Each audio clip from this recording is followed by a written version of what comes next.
지금 전국이 장마로 인해서 굉장히 어려움을 많이 당하고 있습니다. 곳곳 지역에서 장마로, 홍수로, 산사태로 집이 매몰돼서 죽기도 하고, 홍수로 또 떠내려가서 죽기도 하고, 실종도 하고, 부상을 당하고 있는 사람들이 많이 있습니다. 코로나 하나를 감당하기도 이렇게 힘든데, 홍수가 나고 태풍이 불고 장마가 일어나고, 또 어떤 데는 보니까 메뚜기 떼가 급습해 가지고 고통 가운데 있습니다. 구약에 하나님께서 심판하시는 방법이 바로 가뭄, 연병, 우리 코로나 같은 연병, 그 다음에 메뚜기 재앙, 전쟁이 일어나가지고 많은 사람들이 죽었는데, 일할 수도 없는데 또 가뭄이 일어났어. 비가 오지도 않고 농작물이 자라지도 않는데 또 그냥 메뚜기 떼가 와가지고 그냥 싹 다 뜯어먹어버려요. 아무것도 살 수가 없죠. 거기에 연병이 팍 퍼지면 도저히 살 수 없는 그런 형편이 돼요. 이 구약에 하나님께서 하나님을 배반하고 하나님의 뜻대로 살지 못할 때 하나님이 오래 참으시다가 선지자를 통해서 말씀하시고 선지자를 보내고, 그래도 순종하지 않을 때 하나님께서 이런 방법으로 심판을 하셨습니다. 아무리 과학과 문명이 발달하고 의술이 발달해서 이제 좀 지나면 암도 어느 부분도 완치하는 그런 시대가 온다고 하지만, 이렇게 자연재해를 주시는 하나님의 손길 앞에 우리 인간이 속수무책입니다. 코로나는 조그마한 연병이 한번 오니까 우리나라뿐만 아니라 세계가 지금 고통 가운데 있고, 이러다가 또 한번 태풍이 불고 홍수가 나고, 여러분 성경은 이런 것을 보거든 너희가 정신을 차리고 기도하라. 왜 정신을 차리고 기도해야 돼요? 바로 주님 오실 때가 가까웠다는 걸 생각을 해야 돼요. 그래서 우리 예수 믿는 사람들은 주일마다 나와서 그동안 세상 속에서 신앙을 좀 잃어버리고 정신없이 살다가도 주님 앞에 다시 나와서 이 세상이 전부가 아니고 우리가 갈 곳은 영원한 천국, 하나님 나라가 있구나. 할렐루야. 그래서 어떤 신학자는 주일 성수는 천국 가는 연습이다. 아마 어거스틴이 그런 얘기를 한 것 같아요. 주일을 성수하는 것은 천국 가는 연습이다. 주일날 하나님 앞에 나와서 참된 일주일에 한 번 쉬면서 노동으로부터 한 주간 동안 재짐에, 그리고 인생의 무거운 짐 속에 허덕이다가 하루를 쉬면서 하나님 앞에 예배드리며 내가 영원한 안식, 하나님 나라를 생각하며 또 예배드리면서 재충전을 받고 또 세상 속에 나가서 하나님의 백성된 삶을 또 살아가고, 이게 바로 주일을 성수인 거예요. 할렐루야. 주님 언제 오시는가? 오늘처럼 이렇게 비 오고 요즘처럼 장마철이고 태풍이 치고 교회 가기 싫은 그날 바로 주님 오신다고 어떤 분은 그렇게 말씀했습니다. 이 말을 우리가 좀 깊이 좀 새겨야 될 것 같습니다. 왜요? 주님이 오실 때는 한밤중에 도적처럼, 도적이 내가 메시에 훔치러 갈 테니까 준비하고 있어, 이렇게 말하는 도적이 있습니까? 도적은 예기치 않을 때, 전혀 생각하지 않을 때. 그래서 요즘에 도둑들이 2시에서 3시에 온대. 왜 그러냐 그랬더니 원래 4시에서 5시에 올라 그랬더니 새벽기도 나오는 이 예수 믿는 사람들 때문에. 이 예수 믿는 사람들 어때요? 한 4시 되면 또 이 새벽기도 가려고 준비를 하니까 도둑이 그때 많이 잡혔대. 그래가지고 도둑이 예수 믿는 사람들 때문에 요즘에는 2시에서 3시 사이에 털러 오니까 여러분들 좀 조심하시기 바랍니다. 우리는 뭐 털어갈 것도 없죠, 그죠? 우리는 아마 우리 쪽방에 도둑이 들어왔다가 그냥 우리 사는 모습을 보고 감동해가지고 자기 털었던 것들을 다 주면서 내가 잘못했습니다, 죄송합니다, 여러분처럼 예수 믿겠습니다. 도둑이 털러 와도 우리 감동시킵시다. 그 도둑 오면 좀 줘. 쌀도 좀 주고, 다 가져가라, 나 이거 다 가져가. 속비 받는 것도 좀 주고. 그럼 도둑이 얼마나 마음에 나 이렇게 살아가면 안 되겠다. 첫 판부터 설교를 제대로 하는 건지 모르는지 잘 모르겠어요. 지난주 한 주간 휴가를 갔다 왔더니 적응하기가 힘들어요. 하여간 이 마지막 때, 언제 주님 오시는지 모르는 때, 이때 우리가 정신을 차리고 깨어서 기도하고, 모든 사람들이 다 마음이 해이해지고 신앙을 떠나고 주님을 떠나고 쾌락을 향해서 자기 갈 길을 가는 이때에, 코로나 때문에 쫄여서 무서워서 핑계대고 교회 안 나올 이때에 우리는 믿음으로 서서 주님을 더 깊이 사랑하고 의지하는 우리 등대교회 성도들이 다 되기를 주의 이름으로 축원합니다. 저는 결혼하고 6년 동안 자녀가 없었어요. 여러분, 6년 동안 자녀가 없어 본 사람들은 이 심정을 좀 알 거예요. 6년 되면요, 이제 포기합니다. 그러니까 그냥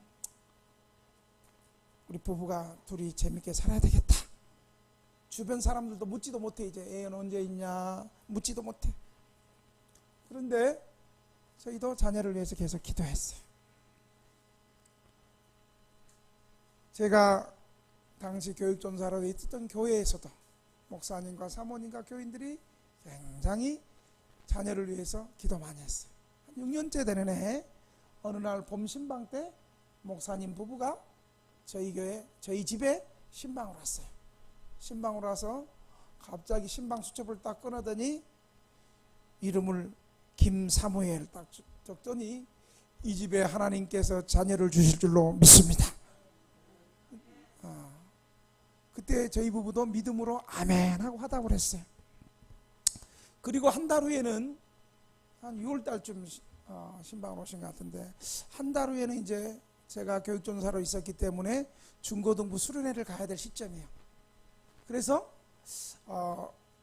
수련을 한 달 준비하면서 제가 한 3일 금식하러 왔어요. 그때 기도 제목이 뭐냐? 하나님, 이번 수련회 때 우리 중고등부 학생들이 살아계신 하나님을 인격적으로 만나게 해주시옵소서. 그리고 부족한 저의 설교를 통해서 성령님께서 저들의 마음 깊은 곳을 만져주시옵소서. 그렇게 하기 위해서 기도원을 갔는데, 수련을 위해서 한참 기도하는데 맨 마지막에는 저희 입에서 어떤 기도가 나오냐면, 주여 자녀를 주시옵소서. 그래서 내가 내 입을 턱 쳤어. 아니 이거 내가 분명히 오늘 이번에 기도원에 3일 금식하는 이유는 우리 중고등부 학생들이 이번 수련회 때 하나님을 만나고 주님의 임재를 경험하고, 맨 앞에서 조는 것들이 그냥 설교를 듣다가 벌떡 깨가지고 주님을 만나고 아멘 소리가 좀 나고, 이제 그렇게 이제 기도하러 갔어요. 그런데 꼭 기도 끝나면 맨 마지막에 주님 자녀를 주시옵소서. 신기한 거예요. 그래가지고 이상하다, 내가 분명히 수련회를 위해서 수련회 은혜 받기 위해서 기도하는데 왜 맨 마지막에는 기도가 자녀를 달라는 기도가 나올까 싶어가지고 이제 숙소에 들어가가지고 성경을 탁 폈어요. 성경을 폈더니 창세기 30장 22절에서 24절 말씀이 눈에 팍 들어오는데, 거기에 이런 말씀이 있어요. 하나님이 라헬을 생각하시는지라 하나님이 그의 소원을 들으시고 그의 태를 여셨으므로. 여러분, 라헬이 누구예요? 야곱이 정말 사랑해서 얻은 아내가 라헬이잖아요. 라헬 얻기 위해서 레아 7년 동안 또 일하고, 근데 이 라헬은 애가 없었어. 맨날 야곱에게 애를 낳아달라, 언니는 숭풍 산분가를 다 했는지 몰라도 숭풍 애를 낳는데 왜 당신은 애를 못 낳아주냐, 막. 그러니까 야곱이 열받아가지고 내가 하나님이냐, 내가. 그때 이제 라헬이 기도한 거예요. 야곱도 기도했죠. 그때 하나님께서 라헬을 생각하신지라. 하나님이 그의 소원을 들으시고 그의 태를 여셨으므로 그가 임신하여 아들을 낳고 이르되 하나님이 내 부끄러움을 씻었다고 그 이름을 요셉이라 하니 여호와께서 다른 아들을 내게 더하시기를 원하노라 하였더라. 왜? 라헬도 애를 오랫동안 못 낳았어요. 근데 하나님께서 오랜 시간 동안 기도하게 하시고 낳았던 아들이 누구라고요? 바로 요셉이에요. 요셉. 위대한 인물들은 이렇게 보니까 좀 어렵게 애가 나나 봐. 어렵게. 이 말씀이 눈에 싹 들어오는 거예요. 그래서 한 3일 동안 기도하면 수레를 위해서 기도하고 맨 마지막에는 주님 자녀를 주시옵소서. 그때부터 내가 입을 안 쳤어. 이 기도도 성령님께서 원하시는 기도인갑다. 그러면서 같이 기도했어요. 그리고 기도원에 내려가서 갔더니 제 아내가 자꾸만 천도복숭아가 먹고 싶고 신것이 먹고 싶고 그래서 이상하다. 아니 좀 먹고 싶으면 좀 보쌈이 먹고 싶고 족발이 먹고 싶고 내가 좋아하는 것이 먹고 싶지 왜 이렇게 천도복숭아 신것만 먹고 나는 신것 싫어하는데 좀 먹고 싶어도 포도가 먹고 싶고 딸기가 먹고 싶고 수박이 먹고 싶어야지 왜 신것이 먹고 그러면 좀 얼른 눈치를 채야 될 건데 그때 이제 아내가 여보 혹시 임신한 건 아니니까 우리 약국에 가서 임신 테스트기를 가지고 한번 해보자고. 여러분 6년 동안 애가 없었으니 그동안 이 약국에서 임신 테스트를 얼마나 많이 해봤겠어요. 거기 가면 여러분 우리 주부들은 다 애를 낳은 사람들은 알겠지만 약국에 가가지고 빨간 줄 하나가 딱 생기면 꽝, 빨간 줄 2개가 생기면 임신이거든. 그래서 약국에 가서 테스트를 딱 해보니까 거기에 빨간 줄이 2개 생기는 거예요. 내 생에 빨간 줄이 이렇게 축복이고 내 생에 빨간 줄, 남들은 빨간 줄 별로 싫어하는데 제 생에 빨간 줄 2줄이 이렇게 큰 축복이 될 줄은 그때였어요. 그리고 그 다음날 병원에 가봤더니 축하합니다. 6주 되었습니다. 임신 6주 되었습니다. 이처럼 성경에는 아이를 가질 수 없는 사람들이 하나님의 은혜와 기적으로 자녀를 갖는 사건들이 많이 있습니다. 오늘 본문의 세례요한도 그의 부모가 아이를 가질 수 없는 노부부임에도 불구하고 하나님께서 오랫동안 기도하게 하시고 때가 되매 하나님의 은혜로 이 땅에 태어나게 되었습니다. 세례요한의 아버지 사가랴 제사장은 하나님이 주신 이 아이가 너무 감사하고 성령으로 충만하게 되어 오늘 예언의 찬송을 올리고 있습니다. 그래서 오늘 설교 제목이 사가랴의 창가. 이 사가랴의 예언시는 마리아의 것과는 대조됩니다. 마리아의 창가는 왕적이지만 사가랴의 것은 제사적입니다. 그리고 이 사가랴의 예언시는 구약 최후의 예언이고 신약의 기초 예언이 바로 사가랴의 이 창가인 것입니다.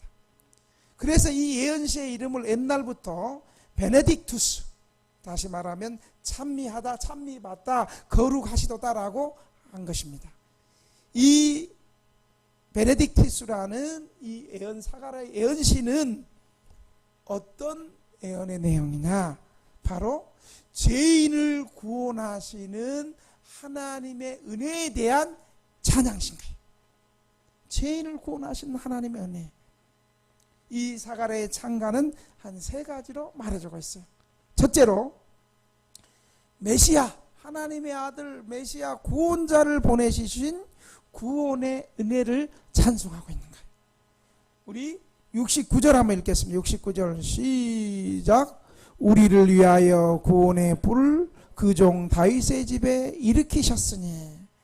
69절에 보니까 우리를 위하여 구원의 뿔을 그 종 다윗의 집에 일으켰다 이렇게 말하고 있어요. 여기서 바로 이 뿔은 힘과 능력을 상징적으로 말해주고 있어요. 힘과 능력을 뿔이라고 하는데 여기서 구원의 뿔이라는 것은 능력 있는 구세주, 곧 인류를 죄와 사망의 압제에서 구원할 메시아를 지칭하는 말입니다. 뿔은 바로 힘을 가리키는데 이 뿔은 바로 하나님의 능력을 말해요. 구원의 뿔, 하나님의 능력. 바로 바울은 십자가의 도는 믿는 자를 구원하신 하나님의 능력이다. 바로 예수 그리스도의 십자가 사건은 바로 믿는 자를 구원하는 하나님의 능력이라고 말했습니다. 이 구원의 뿔을 다윗의 집에서 일으키셨다는 것은 이스라엘을 구원할 메시아가 다윗 가문의 출신으로 그의 직접적인 후손이 된다는 것입니다. 사가랴는 지금 성령으로 동정녀 마리아에게 잉태된 아이를 염두에 두고 한 말이에요. 하나님의 아들이 이 세상에 육신의 몸을 입고 이 땅에 오시겠다고 말하는 거예요. 사가랴가 세례 요한의 탄생 사건에서 이렇게 심오한 구원의 의의를 볼 수 있었던 것은 요한의 탄생이 구원의 의의를 가지는 것이 아니라 앞서 기록한 마리아의 찬양에서 그리스도의 탄생의 의의가 분명하게 밝혀졌기 때문에 하나님께서 사가랴를 성령으로 충만하게 해서 바로 메시아를 보내신 구원의 은혜를 지금 예언하고 있는 거예요. 하나님을 메시아를 보내준 이 구원의 은혜.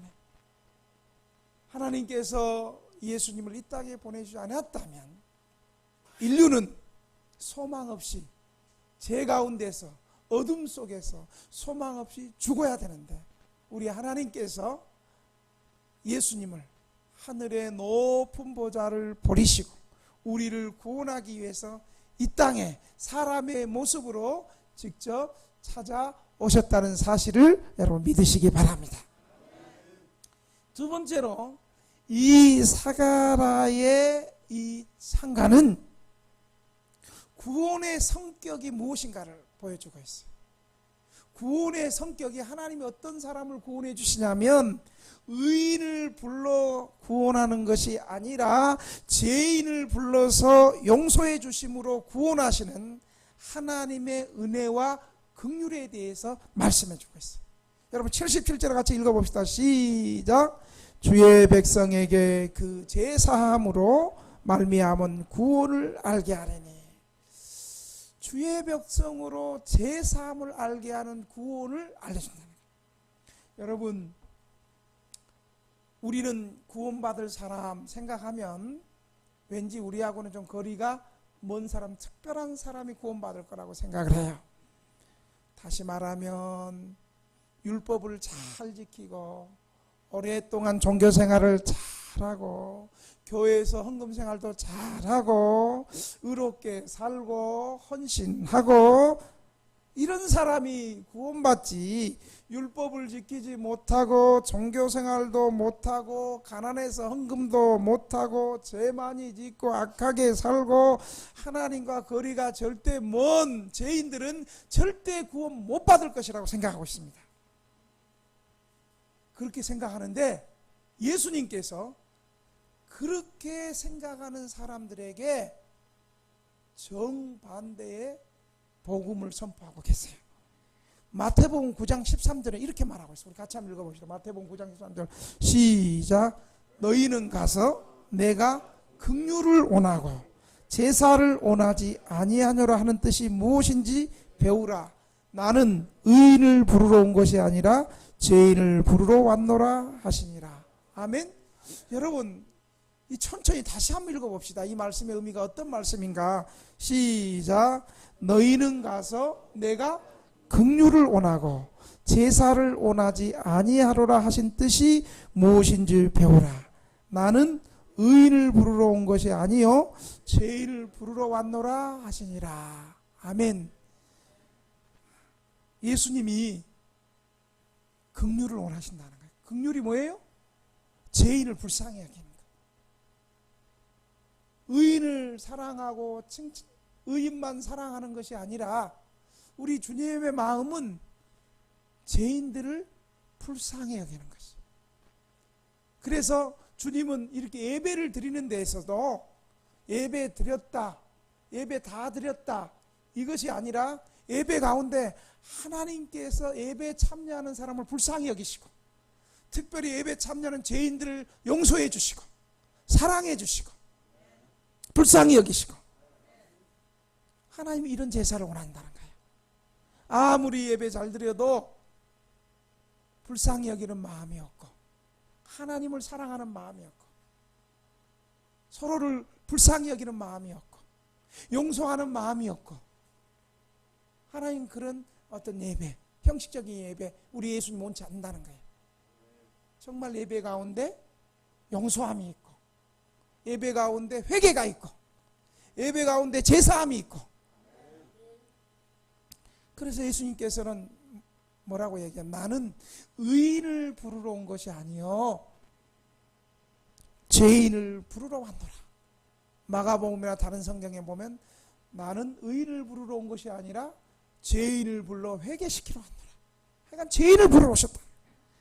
여러분, 어떤 사람이 예배 가운데 어떤 자세로 우리가 나와야 돼요? 주님, 나는 죄가 많아서 구원받을 수가 없습니다. 저를 불쌍히 여겨주세요. 저 같은 사람도 주님 과연 구원받을 수 있습니까? 라고 주님 앞에 나오는 사람은 주님이 외면치 않는다는 사실을 기억하시기를 바랍니다. 주님께서 찾으시는 것이 바로 딸에게 예배 시간의 재용서. 그래서 예배 시간마다 예수님의 십자가의 보혈이 선포되어야 돼요. 아멘. 예수님이 언제나 어느 시대나 재용서하시고 죄에서 구원하시고, 어떤 죄를 가지고 왔다 할지라도 정직하게 진실하게 겸손하게 예수님의 십자가를 붙드는 인생들을 다 받아주시고 외면하지 아니하시고 다 용서해 주시겠다는 거예요. 주님이 어떤 사람들 그래요. 제가 쪽방에서 또 전도하면 아무개시 우리 예수 믿읍시다. 예수님 당신 용서해 줍니다. 그랬더니 뭐라 하는지 아세요? 목사님, 저는 죄가 너무 많아가지고 나는 예수 믿을 자격이 없어요. 아마 다른 사람들은 몰라도 저는 너무 죄가 커서 예수님이 내 죄는 용서 못 하실 거예요. 그래서 제가 그랬어요. 예수님의 이름의 뜻이 자기 백성을 죄에서 구원하다는 뜻이다. 예수님은 이 땅에 오신 것이 의인을 부르러 온 것이 아니라, 이 말씀, 내가 온 것은 의인을 부르러 온 것이 아니라 죄인을 불러 회개시키러 온다. 예수님의 관심은 늘 죄인들에게 관심이 많습니다. 그리고 예수님은 마지막 십자가에서 평생 강도질을 하고 사람들을 죽이고, 이런 강도들도 주님, 나를 당신의 나라에 나를 생각해 주옵소서, 기억해 주시옵소서. 자기 죄를, 한편에 있는 강도는 당신이 구세주고 당신이 하나님의 아들이면 그 전능한 능력으로 십자가에서 내려오게 우리도 살려봐라. 그러면서 예수님을 욕하고, 그런 강도를, 한편에 있는 똑같은 강도는 이보게 그러지 말라고. 우리가 십자가에 쓴 것은 우리의 죄의 대가로 십자가 달려 죽지만, 여기 있는 이분은, 예수님은 죄 없이, 죄가 없는 분인데, 그러면서 예수님 나를 당신의 나라에 기억해 주옵소서. 이 말은 예수님, 나는 평생 내가 잘난 줄 알고 내가 의로운 줄 알고 내가 나름대로 민족을 구하겠다 하고, 민족을 구하겠다는 미명 안에 많은 사람들을 죽이고 테러하고 악한 일 많이 했는데, 예수님 당신은 메시아 구원자입니다. 저 용서해 주세요. 마지막 죽기 직전에 1분, 5분 예수님 앞에 정직한, 겸손한, 진실한 신앙 고백을 한 거예요. 평생 죄 가운데 살아온다. 그때 예수님께서 뭐라고 하세요? 내가 진실로 너에게 이르니 네가 정녕 나와 함께 낙원에 있으리라. 천국이랑 똑같은 표현이에요. 천국에 있으리라. 하늘나라에 있으리라. 낙원에 있으리라. 똑같은 천국 갔어. 여러분, 우리 하나님 아버지는 우리의 죄를 용서하시되, 시편에 보니까 동이 서에서 먼 것처럼 우리의 죄가를 옮겨주신다는 거예요. 그 말은 우리의 죄를 기억지 않겠다는 거예요. 주님은 우리의 죄의 문제를 구원하시기 위해서 바로 이 땅에 오신 줄 믿으시기 바랍니다. 예수님이 적은 죄는 용서하시고 큰 죄는 용서 못하시는 것이 아니라 예수님의 죄는 용서 못할 죄가 없고 예수님은 용서 못할 사람도 없고 누구든지 진실하게 정직하게 회개하고 나오는 자들을 주님은 다 용서해 주시고 받아주신다는 사실을 여러분 믿으시기 바랍니다. 그래서 우리는 주님 앞에 나올 때 당당하게 믿음으로 주님, 한 주간 동안 내가 또 내 믿음이 연약해서 또 이렇게 넘어지고 저렇게 넘어졌습니다. 십자가의 보혈로 저를 한 번 더 용서해 주시고 내가 이제는 죄에 대해서 싸워서 이기게 하시고 무력하게 넘어지지 않게 하시고 죄와 싸워서 이기게 해 주시옵소서. 주님을 좀 닮아가게 해 주시옵소서. 이렇게 우리가 기도해야 됩니다. 예수님이 이렇게 구원해 주시는 성격이 바로 의인을 구원하기 위한 것이 아니라 죄인을 구원하기 오신 거예요. 할렐루야. 더 나아가서 예수님의 구원의 성격은 이 땅에서 가장 불행하고 소망이 없고 연약한 인생에도 구원해 주신다고 말하고 있어요. 79절 봅시다. 79절 시작. 어둠과 죽음의 그늘에 앉은 자에게 비치고. 여기까지 한 번 더 읽어볼까요? 시작. 어둠과 죽음의 그늘에 앉은 자에게 비치고 우리의 발을 평강의 길로 인도하시기도 하니라. 어둠과 죽음의 그늘에 앉은 자, 이게 바로 누가복음의 특징이에요. 누가복음이 강조하고 누가복음이 특별히 사복음서 가운데서 특별히 강조하는 것은 죄인들, 병자들, 가난한 사람들, 이방인들, 창녀, 이 땅에서 멸시받고 천대받는 사람들이 겸손하게 예수님 앞에 나오면 우리 주님은 과거를 묻지도 않고 따지지도 않고 겸손하게 주 앞에 나온 사람들을 구원해 주시고 용서해 주시고 하나님의 백성으로 삼아 주신다는 것이 바로 누가복음의 특징이라는 사실을 기억하시길 바랍니다. 그래서 마태복음 4장 14절에서 16절은 바로 예수님의 지상사역을 이렇게 말해주고 있어요. 자, 같이 한번 읽어보겠습니다. 시작. 이는 선지자 이사야를 통하여 하신 말씀을 이루려 하심이라. 일러스되 스불론 땅과 납달리 땅과 요단강 저편 해변길과 이방의 갈릴리여, 흑암에 앉은 백성이 큰 빛을 보았고 사망의 땅과 그늘에 앉은 자들에게 빛이 비치었다 하셨느니라. 이사야서는 600년 전에 앞으로 신약시대에 예수님이 오시면 이렇게 사역을 하실 것이다.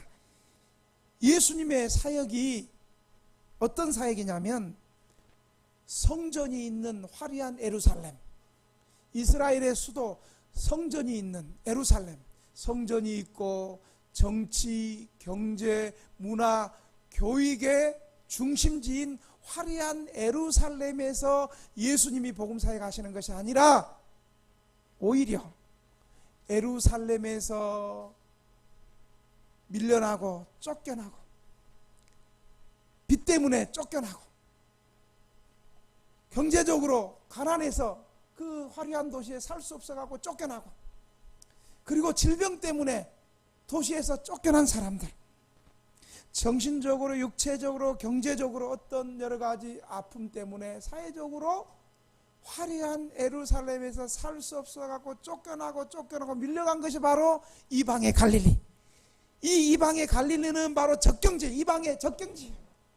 여기는 가난하고 힘없고 병들고 사람들에게 멸시와 천대받고 사람 취급 못 받는 사람들이 모여있는 그 이방의 지역, 여기에 바로 하나님의 아들 예수님이 지상사역 하셨다는 거예요. 여러분, 우리가 생각하는 건 정반대예요. 오히려 이 땅에 구원자로 오신 하나님은 사람들이 가장 알아주고 사람들이 가장 많이 모이는 화려한 예루살렘에서 내가 구원자다 하면서 기적을 행하고 능력을 행할 것 같은데, 여러분, 예수님의 첫 번째 기적이 어디서 일어났어요? 이 예루살렘에서 예수님이 첫 번째 기적을 행하지 않았어요. 예루살렘에서 밀려난 갈릴리 지역의 가나, 초라한 가난한 결혼식장에서 부부가 돈이 없어가지고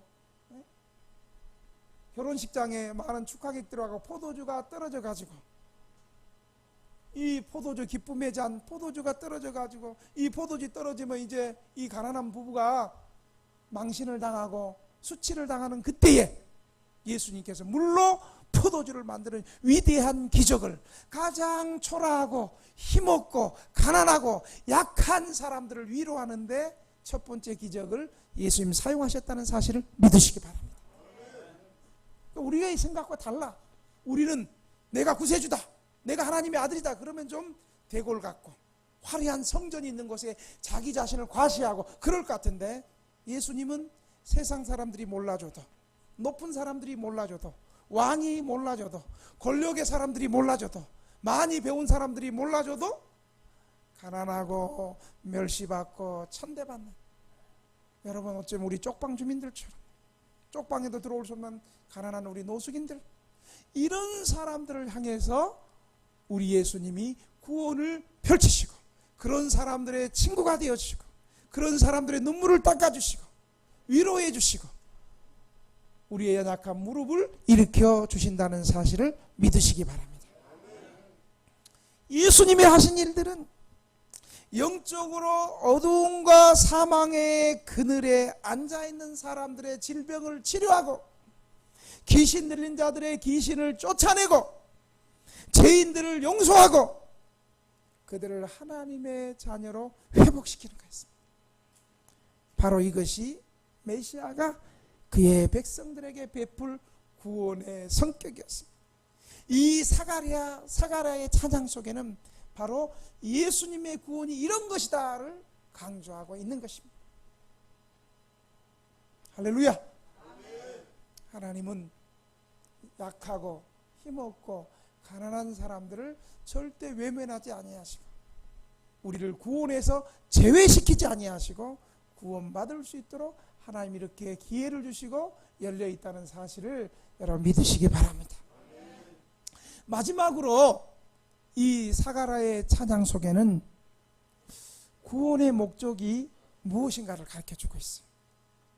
구원의 목적이 겨우 구원받고 끝나는 것이 아니라 이제 죄인들이, 구원받을 수 없는 죄인들이 하나님의 은혜로 죄 용서받고 구원받았으면 이제는 다시 죄된 길로 가는 것이 아니라 거룩하고 의로운 백성으로 섬기는 삶이 바로 하나님이 구원해 주신 목적이라고 말하고 있어요.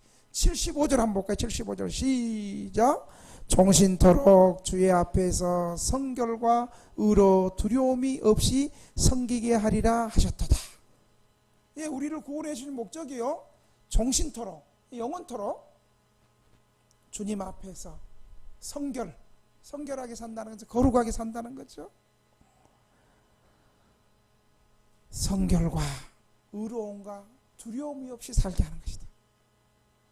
하나님께서 예수님을 통해서 주시는 구원은 우리가 겨우 구원받고 천국 가는 것이 아니라 구원받은 백성들이 일평생 거룩하고 의롭게 살고 하나님을 섬기는 것이다. 그래서 우리 예수 믿는 사람들의 이제 예수 믿고 나서 영적 싸움이 있어요.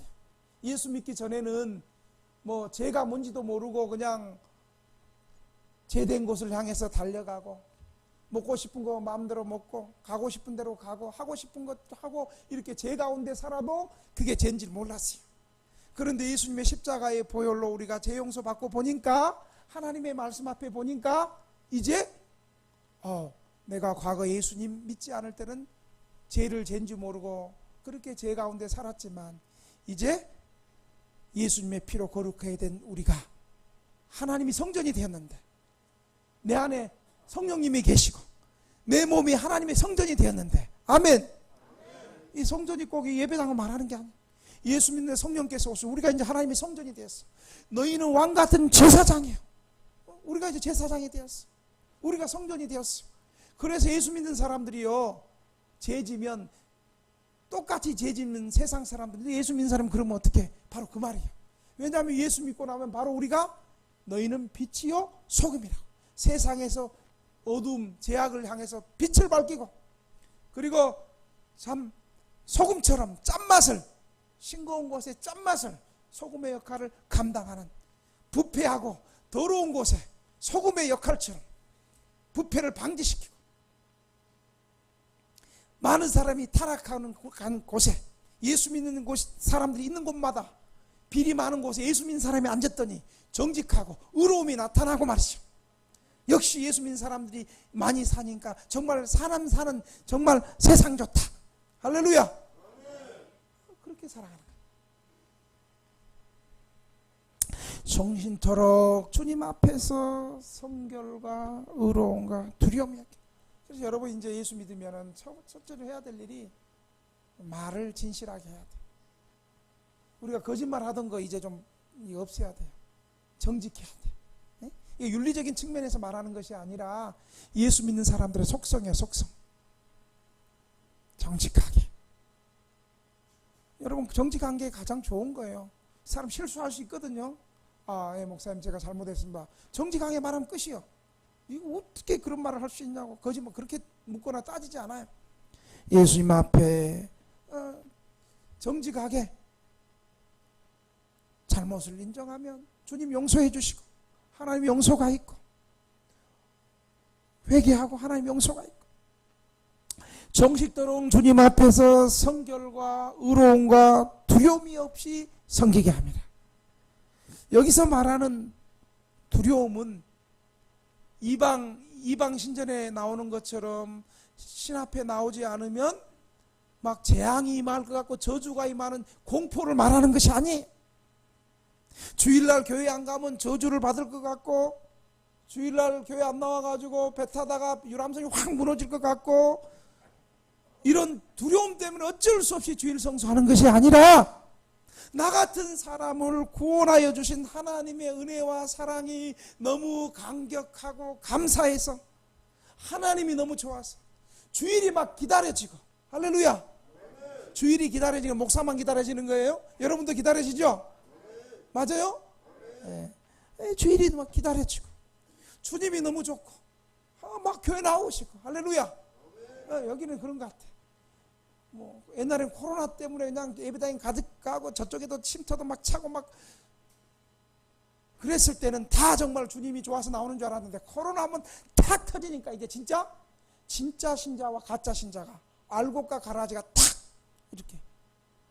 주일날 나오신 분들은 정말 주님이 좋아서, 그까이 뭐 코로나 기로나도 아닌가, 그 코로나도 주님을 사랑하는 그 마음 때문에 코로나도 이기고 나온 줄로 믿습니다. 이것이 두려움 없이 나온다는 것은 바로 하나님을 사랑하고 경외하는 것을 말하는 거예요. 신약 시대에 이르러서 신자들은요, 그리스도의 피로 십자가의 보혈로 사죄를 받은 거로 이제는 종이 아니라 하나님의 자녀들인 거예요. 그래서 로마서 8장 15절에 이렇게 말하고 있는 거예요. 우리 같이 한번 읽어볼까요? 시작. 너희는 다시 무소하는 종의 영을 받지 아니하고 양자의 영을 받았으므로 우리가 아빠 아버지라고 부르짖느니라. 아멘. 우리 하나님을 아버지라고 부르시는 거예요. 여러분 이렇게 말하면 우리에게 아버지 상은 어떤 아버지 상이에요? 술 먹고 칼 들어와가지고 맨날 엄마 패고 우리 패고, 아버지가 술만 먹고 들어오면 우리는 도망다야 돼. 그 아버지를 생각하지 마세요. 우리 하나님 아버지는 그런 아버지가 아니야. 우리를 괴롭히고 술 먹고 도박과 알코올 중독으로 우리를 고통스럽게 하는 그런 아버지가 아니고, 우리 하나님 아버지는 죄인에 대해서 오래 참아주시고, 연약한 인생을 보면 불쌍히 여겨주시고, 용서해 주시고, 사랑해 주시고, 죄로 죽어가는 이 세상과 인생을 구원하시기 위해서 하나님 자신인 예수님을 이 땅에 보내주셔서 하나님의 아들 예수님을 십자가에 죽게 하심으로 우리를 용서해 주실 무한하신 자비와 용서와 사랑이 크신 우리 하나님을 말하는 거예요. 그 하나님을 향해서 우리가 아버지라고 말할 수 있는 거예요. 그래서 우리는 예수님의 이 십자가의 죽음을 통해서 하나님과 멀어졌고 하나님을 두려워했던 인생들이 예수님 때문에 하나님을 아버지라고 당당히 나올 수 있는 거예요. 한 주간 동안 우리가 범죄하고 나왔다 할지라도 당당하게 주님 앞에 나와서 아버지 내가 왔습니다. 아버지 꼴통 영태가 왔습니다. 할렐루야. 저렇게 안 해요. 죄송합니다. 이름을 얘기해가지고 김영태, 이영태, 박영태, 최영태, 영태도 김영태, 바로 내가 김영태요. 할렐루야. 어떤 모습? 여러분 가족들에게는 부모님에게는 어때요? 우리 아들 하는 거 보면 분명히 용돈 한 달 용돈 줬어. 근데 다 쓰고 나서 당연히 지 돈처럼 아빠 돈 줘요. 미안한 게 전혀 없어. 맡겨놓은 것처럼 얘기해. 그게 왜 그래요? 아버지니까 그렇죠. 맡겨 당연하게 얘기해. 여러분은 하나님 앞에 나올 때 아버지와 자녀 친자관계처럼 하나님을 아버지라 부릅니까? 아니면 옆집 아저씨처럼 쭈삣쭈삣 하나님 제가 나왔는데요. 아니면 서자처럼 계모처럼 계부처럼 하나님을 부릅니까? 예수님의 십자가의 보혈을 통해서 우리는 하나님을 아버지, 아빠 친근하게 부를 수 있는 관계가 되었다는 사실을 믿으시기 바랍니다.